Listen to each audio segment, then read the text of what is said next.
We're back, baby.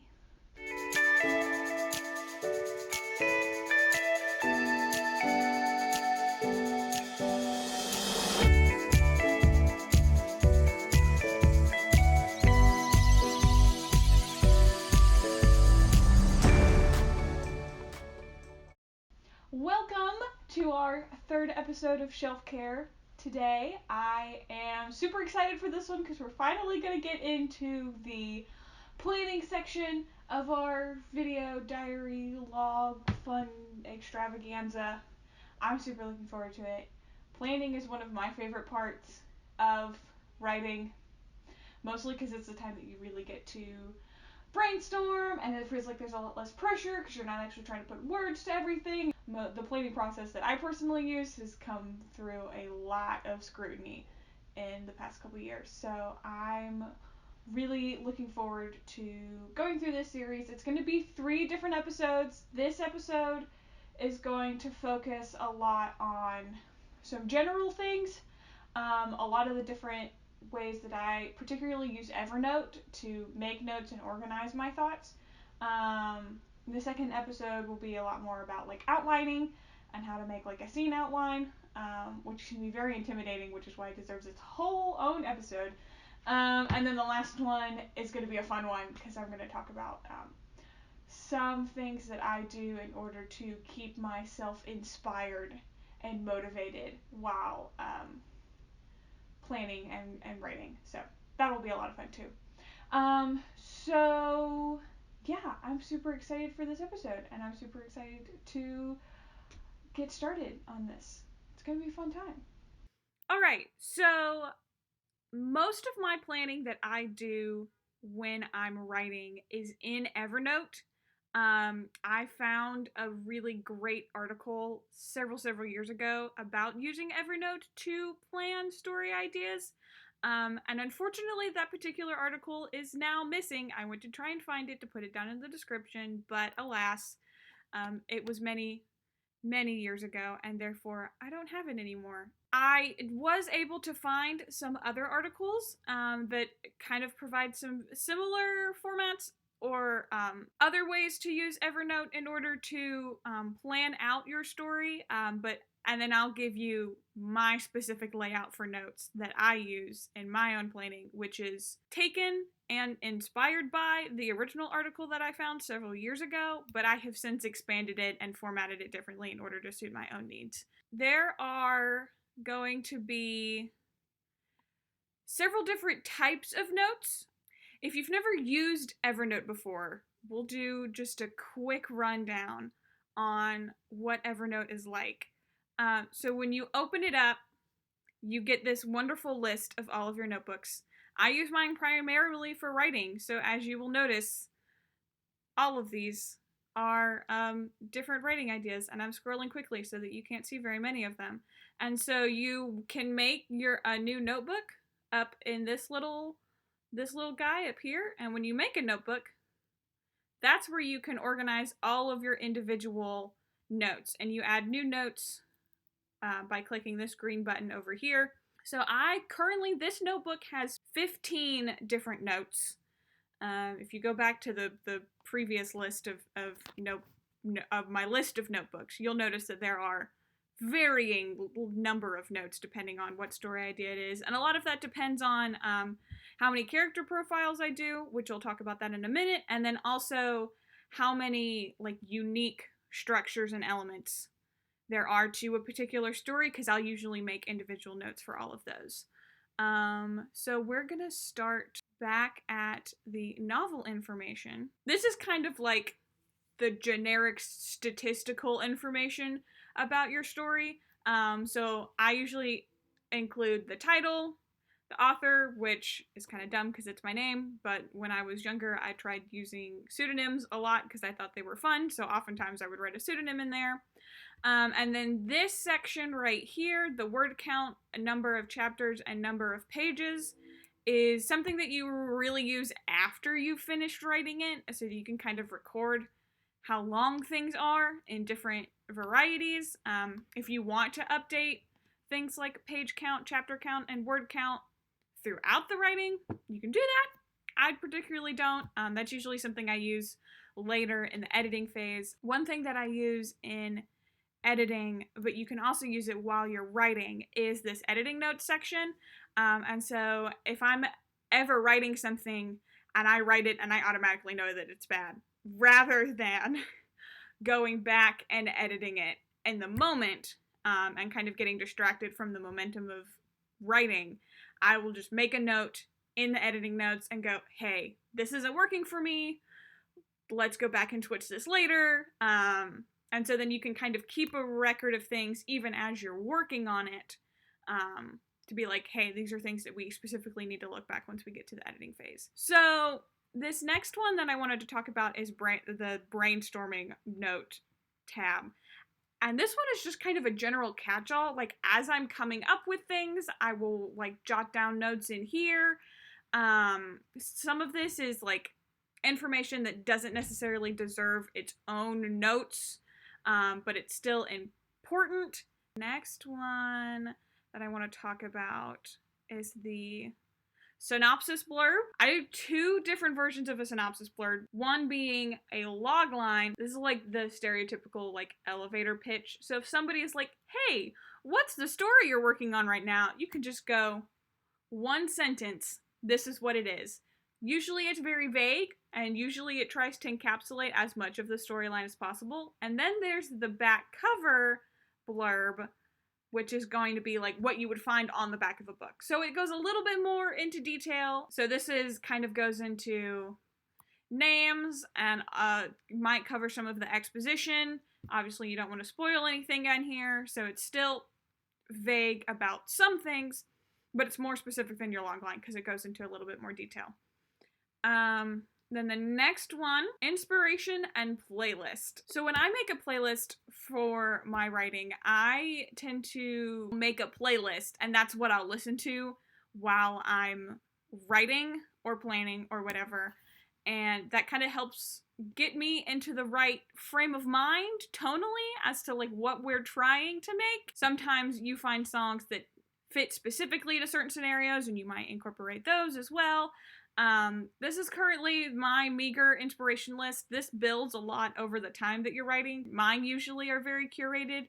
I don't like to make really long playlists before I start to write. I just kind of like add songs as I discover them and as I find things that work. And then Pinterest is something that I will include in the 3rd episode of our planning. So we'll come back to that in a little bit. So the next thing that I really want to cover is characters. Characters, in my opinion, are one of the most important parts of your story. I tend to pour a lot of my energy into characters and then kind of build a plot around what those characters would do, rather than build a plot and then try and find characters who would do the things that I need them to do.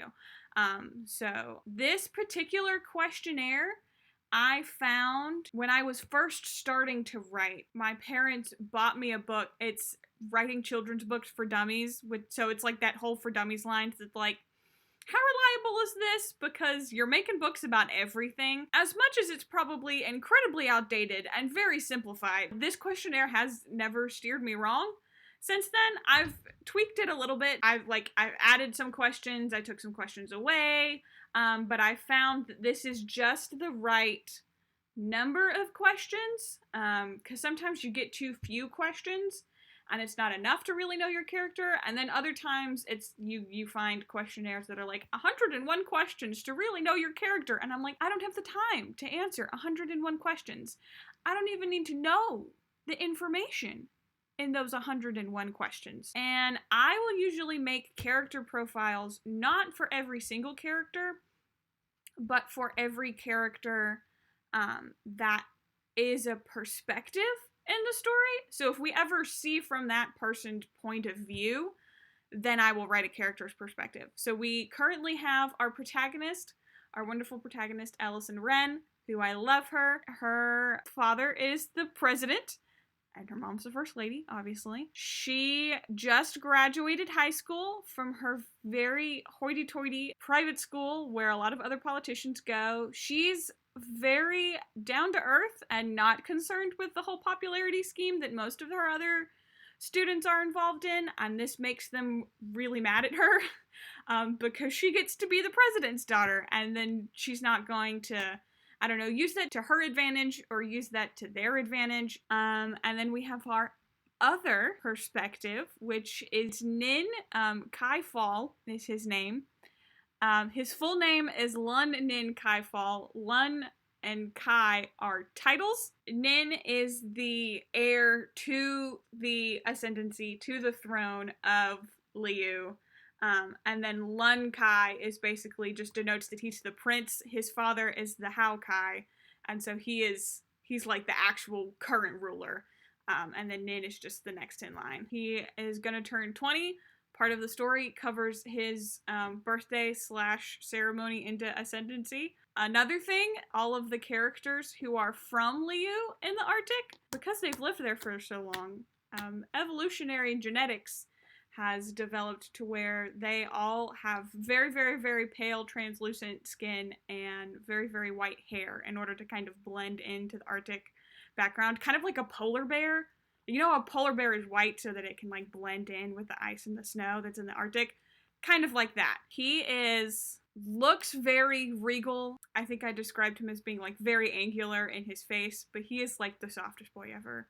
He's so nice and so kind and feels things so deeply. And he just wants to sleep. I think I said it's he in this sentence under his personality. He likes to sleep, play with children, and eat ice cream. So very innocent and pure, which does not, unfortunately, fit very well into his role as the Lun Kai of this, of Liu. And so, yeah, so that's our other perspective for this story. So currently we have the two perspectives, one being Ellison, who's the president's daughter, and then the other one being Nin, who is kind of the heir to Liu. And then the only other character profile I have is not someone that we necessarily get a perspective from, but I usually make character profiles for all of my major antagonists as well, because I am terrible at antagonists. So the more information I can get about them at the beginning, the better off I'm going to be later on. Hao Fengzhu Kai Fall is his name, and he is the current ruling leader of Liu.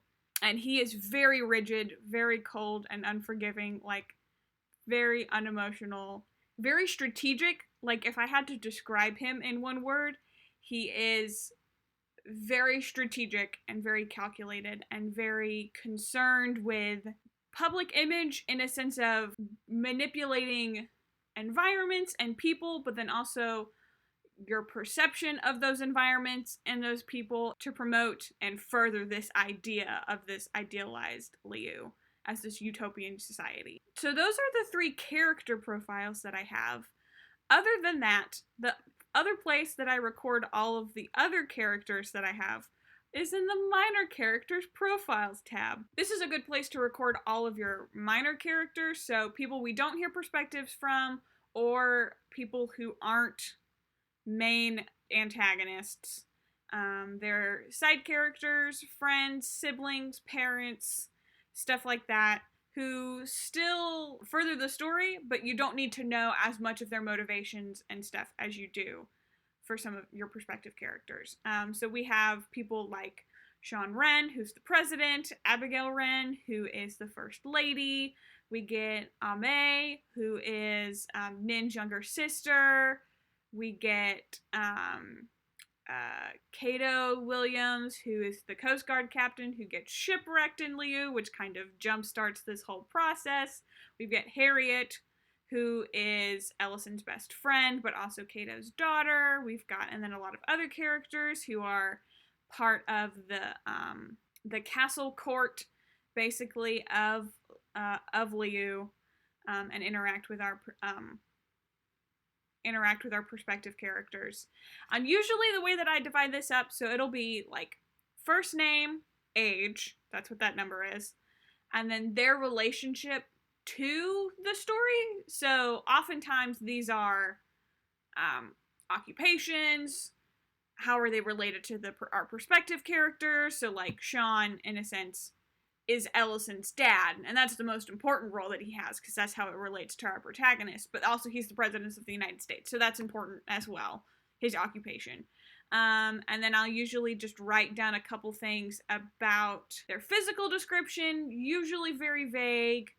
And then I'll just pick like 5 adjectives in order to describe them. And you try and use a little bit of a mix between like positive and negative adjectives. So like, he's warm and compassionate, but he's also a little too trusting and image conscious. So yeah, that's everything that I would cover for characters, except for family profiles. I've found this helpful for kind of highlighting family dynamics. And so like, here we have the Wrens, and in outlines Sean and Abigail and Ellison, and then kind of talks about what their family has been doing before this story started, how do they interact with each other. Then I guess we can go on to settings and props. This is kind of really broken up between like major places, and then the individual places that we find. So you kind of in a hierarchy. So you have like Liu, which is like in the Arctic, and it is this hidden country. It's like a country city like Singapore, that's kind of been hidden underneath the ice in the Arctic since people were kind of spreading out across the world from Africa and the Mesopotamia region. They spread out and they ended up in the Arctic, basically. And then there's the different parts of the city, and then there's the different parts of each district that they visit as well. And that kind of helps organize it in my head. The last tab that we're going to cover today is going to be props. I don't normally develop my props list thoroughly until after I've made the plot list. Again, like I mentioned with the novel information, I feel like props becomes a lot more helpful after I've written the story, so that you can kind of keep mental track of all of the props that you have already used. I don't plan props very well ahead of time, but here's an example. I literally just wrote, at one point in the story, Nin gets a letter from his mother. That's an important, like, plot-driving prop that's included in the story. And so I just wrote that down, wrote a little blurb about it. I think that covers it for all of the notes. We will go over scene-by-scene outline and chapter breakdown in the next episode of the planning series. And then book cover and the Pinterest inspiration is something that we'll cover in the last part. Hopefully this is pretty straightforward. If you have any questions, feel free to comment them down below. I have found both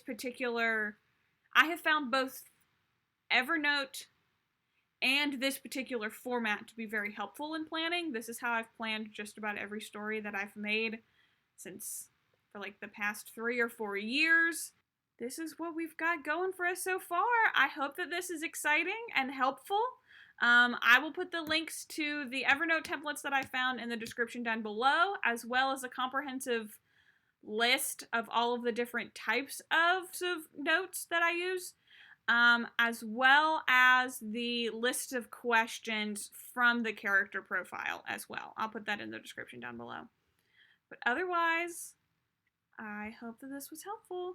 I will see you guys later. Alright, well, that wraps up our first episode of the planning series. I am really excited how everything's turning out. I am looking forward to doing some more plot development, and the form that I use for outlining I discovered several years ago, and it kind of radically changed the way that I outline stories and has been super, super helpful. So I'm super excited to share that with you guys, and super looking forward to the next video.